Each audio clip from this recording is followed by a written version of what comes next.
You know, it's interesting that in Jesus, in giving the principles of the kingdom, as he stated in the Sermon on the Mount, he stated, "And when you fast," those words mark a presupposition that true citizens of the kingdom will fast. The word translated fast means to abstain as a religious exercise from food and drink. And Jesus indicated that within the normal activities of the Christian life, there will be the practice of abstaining from food and drink on occasion. We must also note that we really have no New Testament command to fast.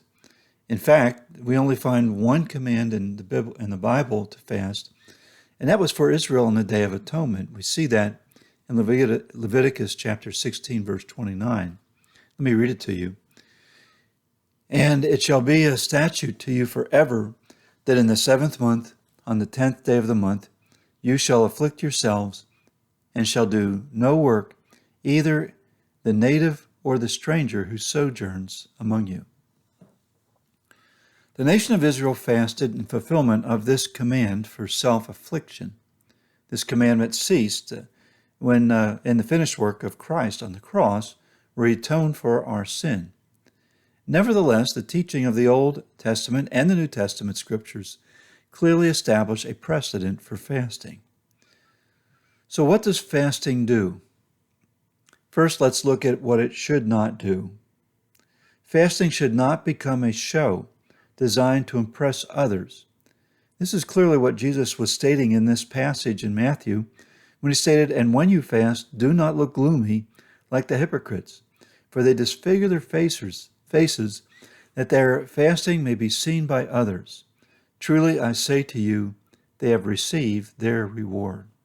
The Pharisees fasted to show others that they were super spiritual men, and thus they lost all benefit.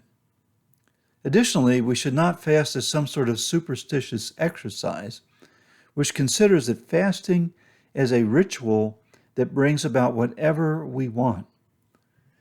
Now, fasting is, though, an important discipline for the Christian. Regarding this discipline, John Calvin stated it like this.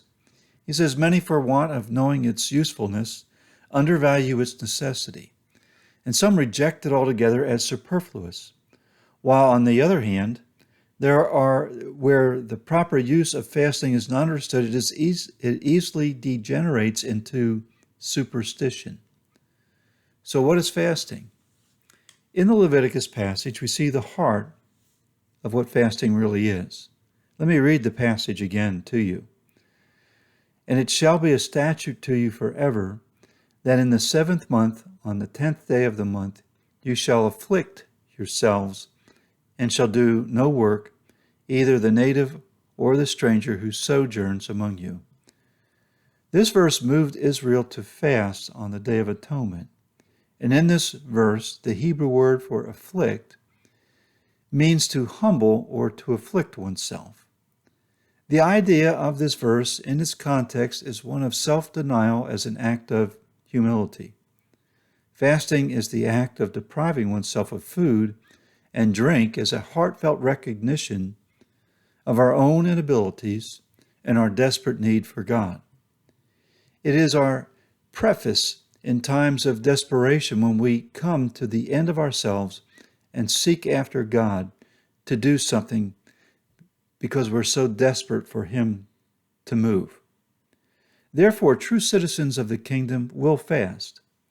It is an expectation that Christians will routinely enter these times of desperate dependence upon God and humble themselves in this way.